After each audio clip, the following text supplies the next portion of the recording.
नमस्कार, स्वागत है आपका द न्यूज पर। मैं हूं आपके साथ शेरन। अरविंद केजरीवाल के जेल से बाहर आते ही सामने आया है आम आदमी पार्टी का दोहरा रवैया। जी हां, जो आम आदमी पार्टी हर दिवाली पर देश में और दिल्ली की पब्लिक के लिए कर देती है पटाखों को बैन, तो वहीं दूसरी तरफ सुप्रीम कोर्ट ने भी लगा दिया था पटाखों के ऊपर बैन। अब वही आम आदमी पार्टी जो दिल्ली के प्रदूषण को कारण बताती है सिर्फ दिवाली पे जलाए जाने वाले पटाखों को, तो आज वही आम आदमी पार्टी कितने ज्यादा पटाखे जो है वो अरविंद केजरीवाल के जेल से बाहर करने पर फोड़े गए। यानी कि जैसे ही अरविंद केजरीवाल तिहाड़ जेल से कल अपने दफ्तर और अपने घर पहुंचे तो किस तरीके से दोनों ही जगहों पर पटाखे फोड़े गए आम आदमी पार्टी सरकार की तरफ से, जिसको लेकर अब लगातार सवाल उठाए जा रहे हैं। बात अगर अरविंद केजरीवाल की अंतरिम जमानत की करें, जो कि 1 तारीख तक ही अंतरिम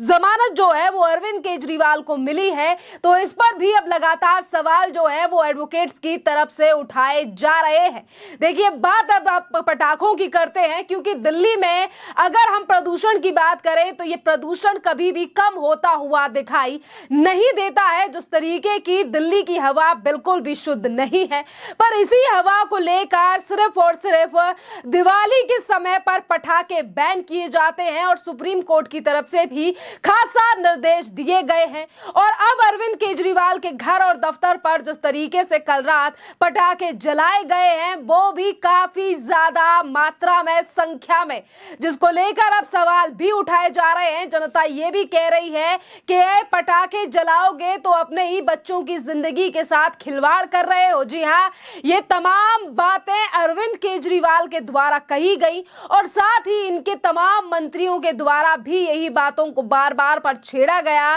कि अगर आप पटाखे जलाओगे तो अपनी बच्चों की जिंदगी के साथ खिलवाड़ है, क्योंकि दिल्ली में प्रदूषण बढ़ रहा है। इसीलिए मैं दिल्ली के लोगों से आग्रह करता हूं कि पटाखे मत फोड़िए। इस तरीके के अपने वीडियो के द्वारा तमाम बयान देने के बाद आज मुख्यमंत्री अरविंद केजरीवाल जो तिहाड़ जेल से आने के बावजूद भी इस बात पर गौर नहीं कर रहे हैं और ना ही तो आम आदमी पार्टी और सरकार के कोई नेता इस पर जवाब दे रहे हैं कि आखिरकार पटाखों को लेकर दोहरा रवैया आम आदमी पार्टी सरकार क्यों दिखा रही है और केजरीवाल जी दिल्ली के बच्चों के साथ क्यों खिलवाड़ कर रहे हो। अब ये लगातार सवाल जो है वो अरविंद केजरीवाल से पूछा जा रहा है कि पहले तो आप बच्चे और बुजुर्गों को लेकर बड़ी बड़ी बातें करते हो, जब त्योहार का समय आता है, जब दिवाली का समय आता है और आपके मंत्री और नेताओं की तरफ से प्रेस कॉन्फ्रेंस करके वीडियोस को सोशल मीडिया पर डाल के ये कहा जाता है कि जो अपने बच्चों और यानी कि जिन्हें अपनी स्वास्थ्य प्यारा है वो इस तरीके की चीजें ना करें, दिल्ली को हमें प्रदूषण कम करना है। पर आज वही दिल्ली है, पर अगर आज मुख्यमंत्री शराब घोटाले मामले में अगर सुप्रीम कोर्ट ने उन्हें अंतरिम जमानत दे दी है, तो फिर आखिरकार आम आदमी पार्टी के नेता और कार्यकर्ता इस तरीके से पटाखे क्यों जला रहे हैं और इस पर कोई एक्शन क्यों नहीं लेना चाहते। क्या अब अरविंद केजरीवाल यानी कि दिल्ली के मुख्यमंत्री को उन लोगों की फिक्र नहीं है जिन अस्थमा पेशेंट्स को लेकर वो बड़े बड़े ज्ञान देते हैं दिवाली के समय पर। आज जनता लगातार मुख्यमंत्री अरविंद केजरीवाल को लेकर सवाल तो उठा ही रही है कि सिर्फ पटाखों पर बैन सिर्फ दिवाली के लिए ही लगाया जाता है, और वहीं दूसरी तरफ देखिए वही अब जनता ये भी सवाल पूछ रही है कि दिल्ली पुलिस से भी सवाल पूछे जा रहे हैं कि अब दिल्ली पुलिस भी ये बताए कि आखिरकार ये पटाखे कहां से आए, क्योंकि दिवाली के समय पर जब कोई पटाखे बेचता है तो उसके ऊपर बैन लगा दिया जाता है, वहां से पटाखों को जब्त कर लिया जाता है। पर आज आम आदमी पार्टी के कार्यकर्ता जिनको लेकर अरविंद केजरीवाल लगातार बड़ी बड़ी बातें करते हैं, तो ये पटाखे आखिरकार कहां से आए। अरविंद केजरीवाल यानी कि दिल्ली के मुख्यमंत्री बेशक तिहाड़ जेल से 1 तारीख तक लोकसभा चुनाव के प्रचार के लिए जेल से बाहर आ गए हैं, पर वहीं दूसरी तरफ अगर हम बात करें अरविंद केजरीवाल की मुश्किलों की, तो देखिए ये मुश्किलें जो हैं वो कम होने का नाम नहीं ले रही हैं, क्योंकि एक तरफ आम आदमी पार्टी सरकार के इस दोहरे रवैये को लेकर आज जनता जो दिल्ली की जनता है जो 25 तारीख को अपना नेतृत्व तय करेगी कि उसे किसे वोट डालना है और किसे नहीं, जो लगातार प्रधानमंत्री नरेंद्र मोदी को तानाशाह बता रहे हैं दिल्ली के मुख्यमंत्री अरविंद केजरीवाल और उनकी पार्टी, क्या इन पर इस तरीके से जनता भरोसा करेगी कि दिल्ली की जनता के लिए अलग नियम बनाए जाते हैं त्योहार के समय पर और खुद की जब इंजॉयमेंट यानी कि जब खुद को सेलिब्रेशन करना है, अरविंद केजरीवाल जेल से बाहर आए हैं तो खूब पटाखे जो हैं वो इन्हीं के कार्यकर्ता और मंत्री फोड़ रहे हैं। यानी कि जिस तरीके से मुख्यमंत्री आवास पर और इसी के साथ आम आदमी पार्टी के दफ्तर पर काफी ज्यादा आतिशबाजी की गई है। और अगर एक मुश्किल तो ये दोहरा रवैया, दूसरा हम बात करें अंतरिम जमानत की, तो देखिए 1 तारीख तक अंतरिम जमानत पर बाहर आए अरविंद केजरीवाल को लेकर अब लगातार सवाल जो हैं वो उठ रहे हैं।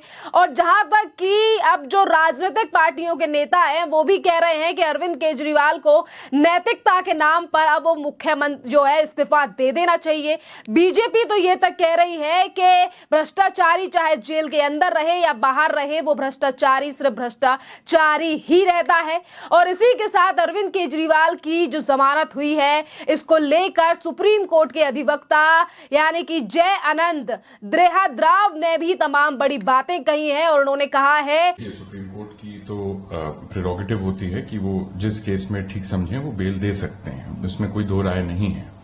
लेकिन मेरी पर्सनल व्यू यही है कि इलेक्शन के कारण बेल देना, और क्योंकि इलेक्शन जनरल इलेक्शन चालू है और उस कारण के लिए बेल देना किसी को, मेरे हिसाब से ये एक गलत प्रेसिडेंट सेट कर देगा। क्योंकि अब कई सारे जो अंडर ट्रायल हैं, पॉलिटिकल और नॉन पॉलिटिकल भी, वो सब यही रीजन अब लेंगे कि भाई हमको भी चुनाव में अब पार्टिसिपेट करना है, हमारी एक पार्टी है या हमको प्रचार करना है, उस बेसिस पे हमको भी आप बेल दीजिए। तो इसी पॉइंट को लेके काफी लोग लीगल कम्युनिटी में सहमत नहीं हैं इस जजमेंट से। लेकिन ऑफ कोर्स सुप्रीम कोर्ट के लिए हम लोगों के लिए हाईएस्ट रिस्पेक्ट है, उनको लगा कि इस सिचुएशन में बेल देनी चाहिए तो उन्होंने दी। लेकिन पर्सनली हम उस रीजन से मुझे तो नहीं ठीक लगते ये रीजन। नहीं, आप बिल्कुल ठीक कह रहे हैं, इंटरिम बेल नॉर्मली कभी मेरिट्स पे नहीं कंसिडर की जाती, ये एक ह्यूमैनिटेरियन रीजन के लिए बेल दी जाती है, शॉर्ट टर्म। और ऑनरेबल सुप्रीम कोर्ट ने इस केस में भी एक शॉर्ट टर्म बेल ही दी है, क्योंकि उनको कहा गया है वापस सरेंडर करने के लिए 1 जून को। तो मैं मानता हूं कि इस सिचुएशन में केजरीवाल जी, क्योंकि एक तो अक्यूज्ड हैं करप्शन केस में, बहुत बड़े करप्शन केस में तो, और इनके केस में कोई ऐसा प्रेसिंग रीजन नहीं था कि इनके फैमिली में कोई अनवेल था या इनकी तबीयत खराब थी। और जो रीजन इन्होंने जिस रीजन पे बेल मांगी वह यही रीजन था कि भाई जनरल इलेक्शन चालू है तो मुझे प्रचार करने के लिए मुझे निकलना है। मेरे हिसाब से ये एक गलत एग्जाम्पल सेट कर देता है बाकी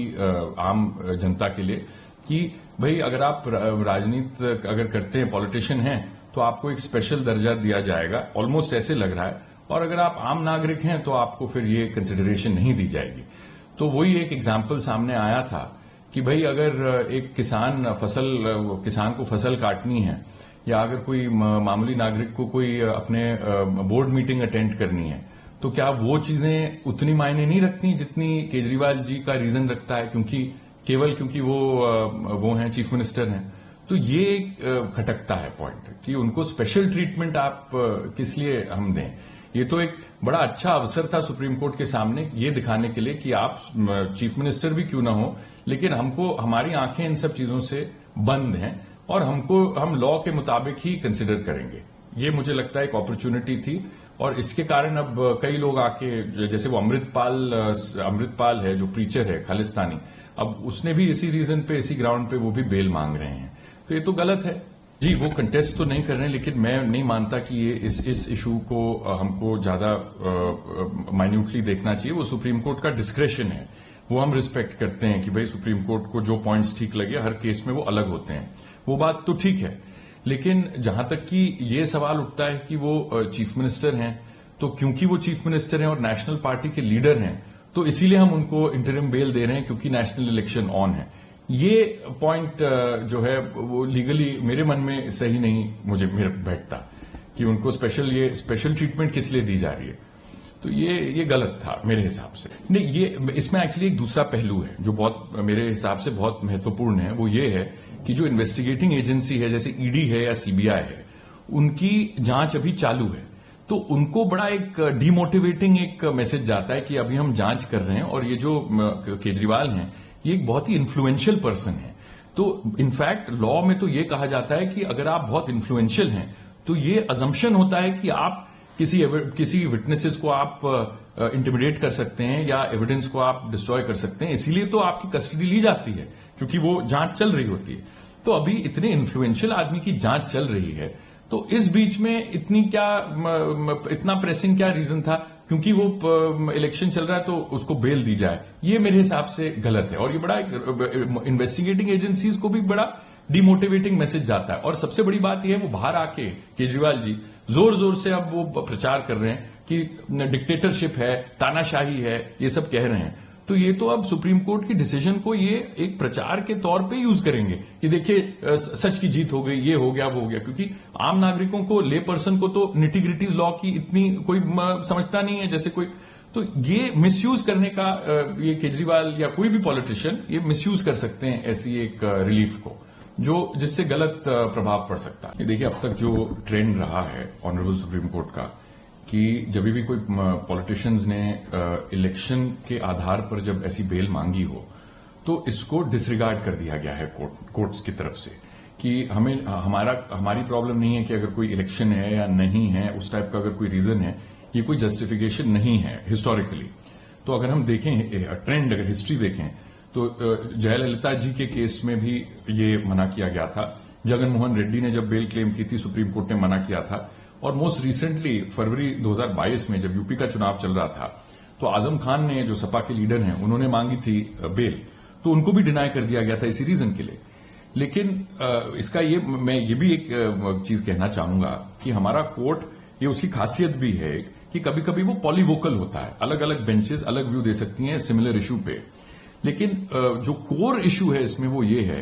कि क्योंकि आप अंडर ट्रायल हैं, तो आपको आम नागरिक की तरह ही हम ट्रीट करना चाहेंगे या ट्रीट करना चाहिए। ये मैसेज मेरे ख्याल से ऑनरेबल सुप्रीम कोर्ट से जाना चाहिए कि आप पॉलिटिशियन हो, यूनियन मिनिस्टर हो या चीफ मिनिस्टर हो, लेकिन अगर आप पे एलिगेशंस हैं इतने गंभीर रूप के, तो आपको आम नागरिक की तरह ही हम बेल देंगे या नहीं देंगे। तो ये मेरे ख्याल से कोर इशू है जिसको हमको नजरअंदाज नहीं करना चाहिए। देखिए, उन्होंने सीधे तौर पर कहा है कि अरविंद केजरीवाल को अंतरिम जमानत देने के सुप्रीम कोर्ट के फैसले के पीछे तर्क और औचित्य जो है वो पूरी तरीके से सम्मान पूर्व सहमत है। ये पहली बार जो है वो बयान सामने नहीं आया है किसी एडवोकेट का, जिस तरीके से जय अनंत ने ये यानी कि सम्मान के साथ सुप्रीम कोर्ट के फैसले पर सवाल उठाए हैं। बल्कि इससे पहले जो है वो कई वकील जो हैं, जो हाई कोर्ट से लेकर सुप्रीम कोर्ट से आते हैं, उन्होंने भी